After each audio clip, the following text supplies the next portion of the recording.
오늘 선물상 마지막 31장 1절부터 13절까지 제가 한 절 읽고 성도님들 한 절 읽고 이렇게 해서 교독하겠습니다.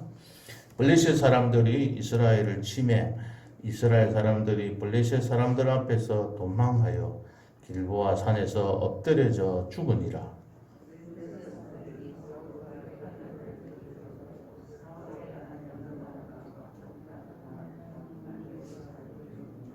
사울이 패전함에 활 쏘는 자가 따라잡으니 사울이 그 활 쏘는 자에게 중상을 입은지라.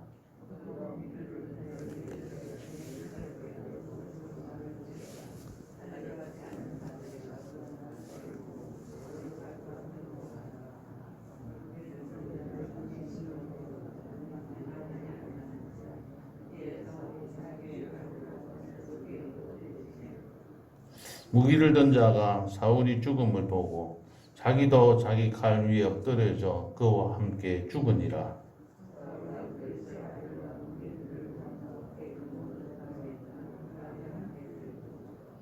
골짜기 저쪽에 있는 이스라엘 사람과 요단 건너쪽에 있는 자들이 이스라엘 사람들이 도망한 것과 사울과 그의 아들들이 죽었음을 보고 성읍들을 버리고 도망하며 블레셋 사람들이 이르러 거기에서 사니라.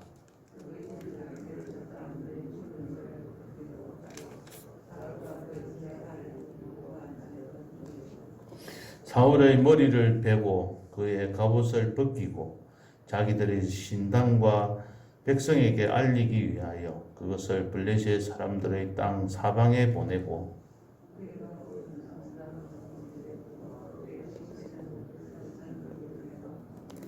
길르앗 야베스 주민들이 블레셋 사람들이 사울에게 행한 일을 듣고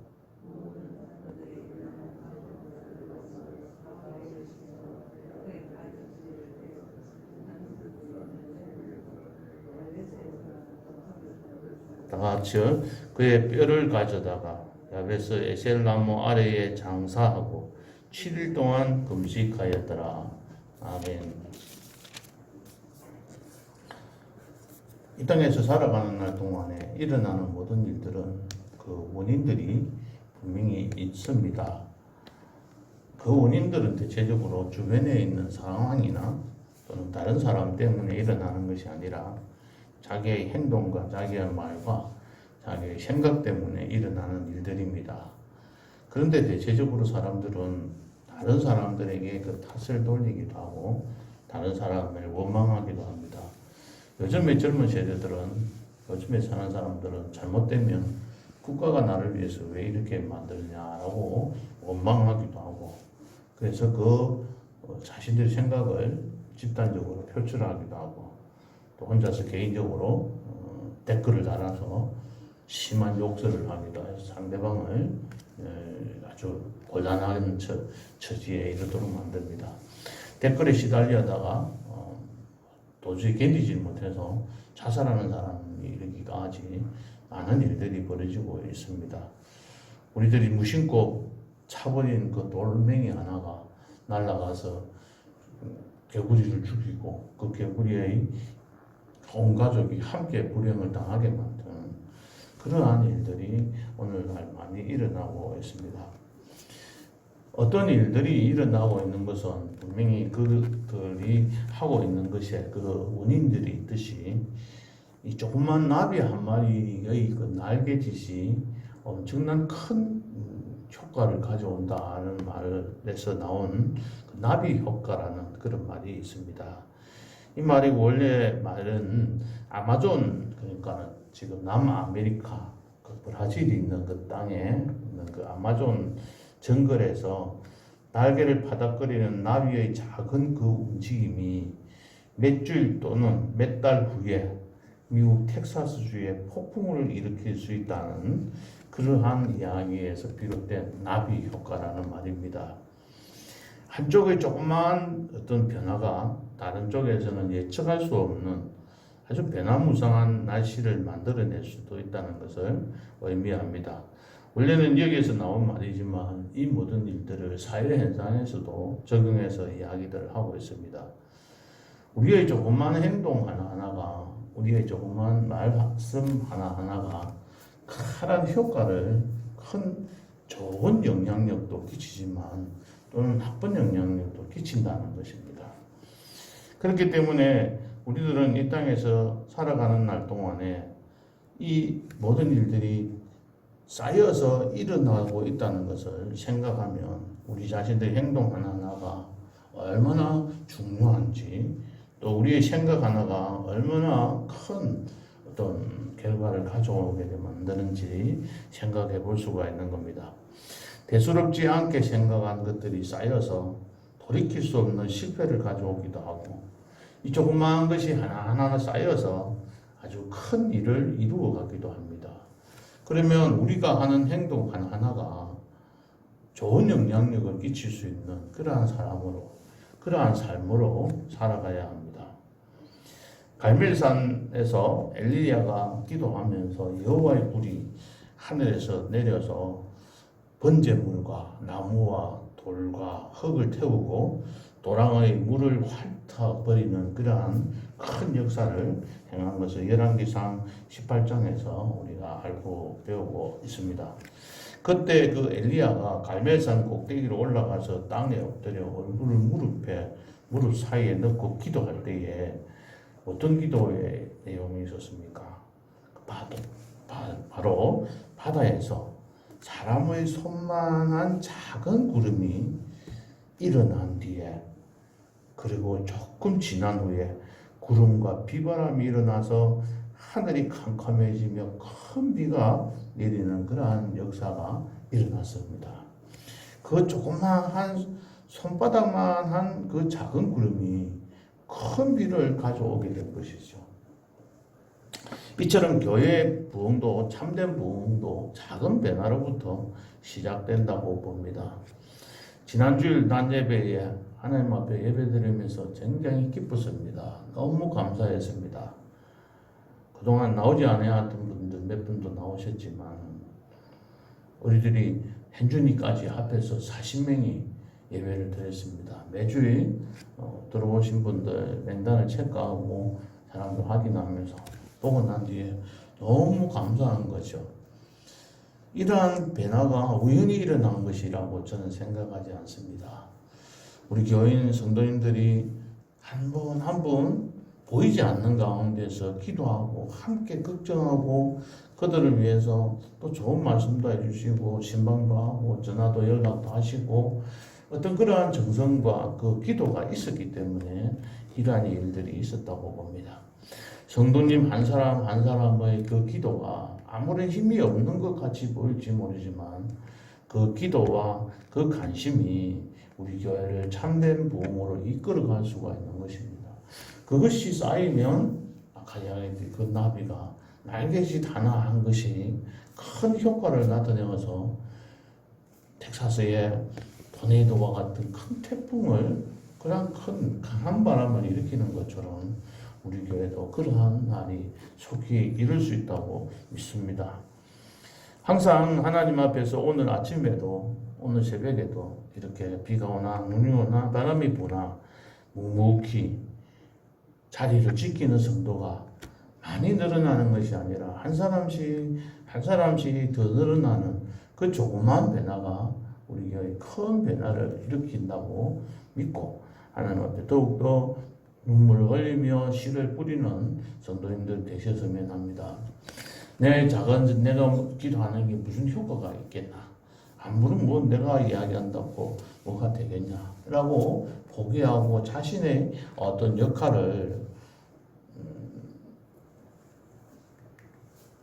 아주 비하하고 아무 쓸모없는 일이라고 생각할 수 있을지도 모릅니다만은, 그러나 그 하나하나가 쌓여서 우리 교회가 45명 또 50명 이런 날이 속히 올 것이라고 믿고 하나님 앞에 기도하고 간구하는 그 자리에 하나님께서는 그러한 놀라운 축복들을 주시리라고 봅니다. 이러한 교회 부흥을 위한 기도의 결과도 조그만 것들이지만 큰 변화를 가져올 수 있다는 확신을 가지고 더욱더 기도하면서 주님 앞에 나아가기를 주님 앞에 간절히 주님의 이름으로 원합니다. 오늘 본문 말씀에서는 이 사울이 최후를 맞이하는 그러한 내용들이 31장에 나와 있습니다. 물론 이 산에서 길보아 산에서 전투하다가 보면 31장 1절에 단순히 뭐 전쟁을 오래 한 것도 아니고 보면 이런 말씀. 블레셋 사람들이 이스라엘 사람들이 블레셋 사람들 앞에서 도망하여 길보아 산에서 엎드려져 죽으니라. 그냥 전쟁에 대한 기사가 그냥 간단하게 한 절밖에 없어요. 그야말로 비참한 전쟁의 결과로 인해서 어떻게 되었었습니까? 2절에 보면 그 아들들이 세 아들이 죽어버렸어요. 거기에 또 그 하나의 기사로 세 아들이 죽은 게 한 절밖에 또 안 나옵니다. 또 한 절 보면 이런 말이에요. 3절 사울이 패전함에 활 쏘는 자가 따라잡으면서 활을 쐈는데 그 화살에 맞아가지고 중상을 입었습니다. 그냥 간단하게 하면서 이 사울이 맞이하는 마지막의 최후가 정말 비참하게 일어나는 거예요. 그래서 자기는 그 사람들이 할례받지 않는 자들에게 그 칼에 죽고 싶지 않다. 그래서 자기가 자살을 합니다. 일종은 자기 목숨을 자기가 끊어버리는 거죠. 그 순간에 하나님 앞에 어떻게 잘못을 일치고 회개하고 주님 앞에 나아가기보다 단순히 그 자존심 하나 지키는 것으로 인생을 마치게 되고, 나중에 보면 그 이튿날 8절에 보면은 그 사람들이 블레셋 사람들이 찾아와서 사울이 죽어 있는 것을 보고 목을 베고 갑옷을 가지고 가고 이런 참패를 당하게 되는 그런 모습들을 봅니다. 이 말씀이 역대상 10장 1절부터 14절에도 동일하게 기록되어져 있습니다. 그 13절과 14절에서 보면은 이 왜 사울이 이렇게 죽었는지 그 이유에 대해서 자세하게 말씀을 하고 있는데, 사울이 죽은 이유는 여호와께 범죄하였기 때문이다 그랬습니다. 사울이 여호와께 범죄를 뭐 했습니까? 하나님을 욕을 했습니까? 하나님한테 대들었습니까?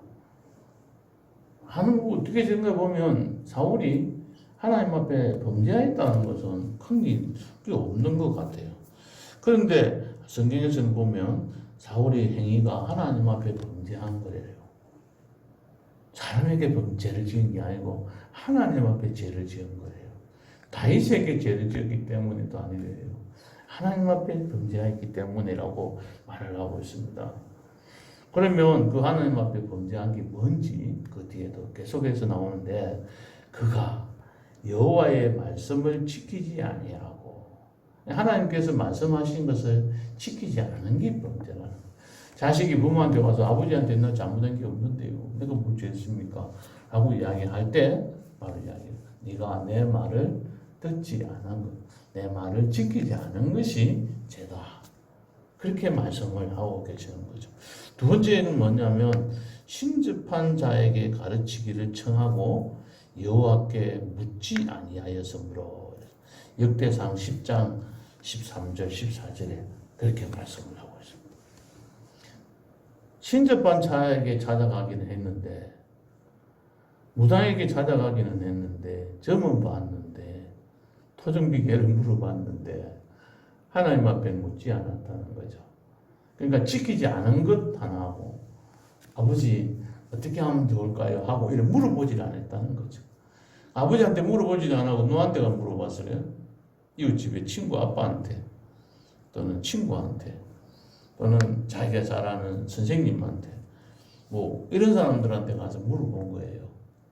그러니까 그게 죄라는 겁니다. 그게 하나님을 찾지 아니하는, 부모를 찾지 아니하는 자식이 죄가 있듯이 하나님을 찾지 않고 하나님 앞에 묻지 아니한 이 사울이 바로 하나님 앞에서 잘못을 저질러서 죽게 되었다는 겁니다.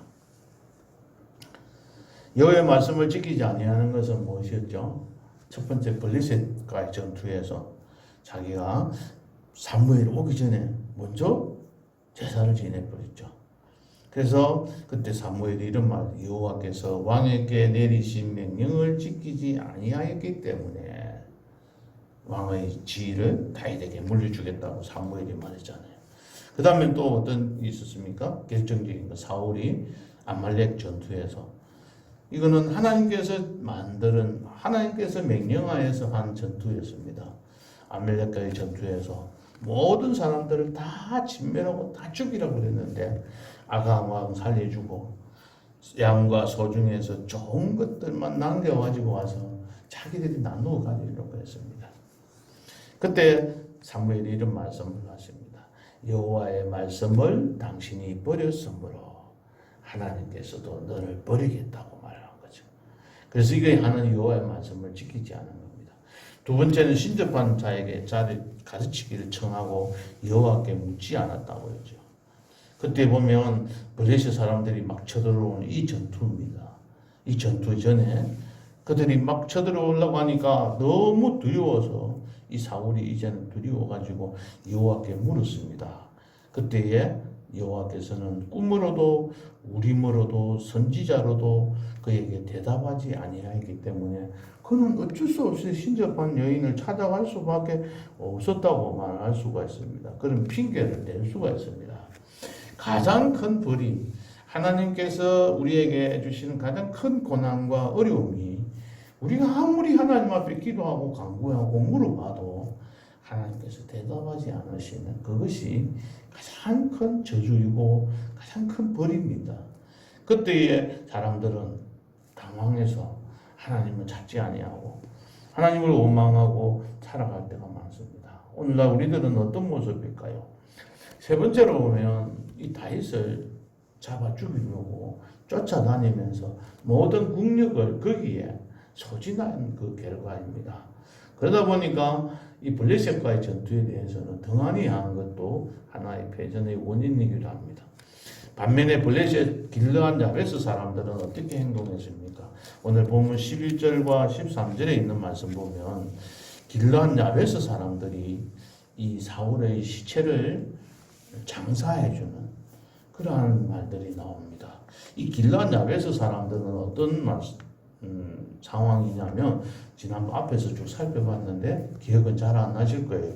사무엘상 11장에서 길르한 야베스 사람들이 암몬 사람 나하스의 침략을 받았을 때 도움을 청했습니다.